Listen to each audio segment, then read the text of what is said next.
Okay, അപ്പോൾ നമുക്ക് next പഠിക്കാനുള്ള മൂന്നാമത്തെ ഒരു തിയറമാണ് perpendicular from the centre to a കോഡ്. അതായത് നമ്മളൊരു കോഡിൽ നിന്ന് പെർപെൻഡിക്കുലറായിട്ട് സെൻറ്ററിലേക്ക് വരയ്ക്കാന്നുണ്ടെങ്കിൽ ആ ഒരു പെർപെൻഡിക്കുലർ ഈ ഒരു കോഡിനെ ഈക്വലായിട്ട് ബൈസെക്റ്റ് ചെയ്യുന്നുള്ളതാണ് തിയറം 3 പറയുന്നത്. അപ്പോൾ ഇത് പ്രൂവ് ചെയ്യാനായിട്ട് നമ്മൾ AO ആൻഡ് OB കൂട്ടി വരയ്ക്കാം.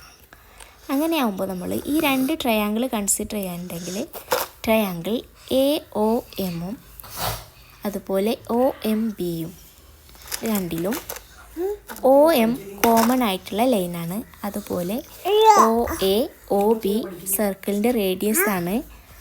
അതുപോലെ തന്നെ ഒരു റൈറ്റ് ആംഗിളും തന്നിട്ടുണ്ട്. അതുകൊണ്ട് നമുക്ക് ഈ RHS റൂൾ വെച്ചിട്ട് ഈ രണ്ട് ട്രയാങ്കിൾസ് കോൺഗ്രുവൻ്റ് ആണെന്ന് പ്രൂവ് ചെയ്യാൻ പറ്റും.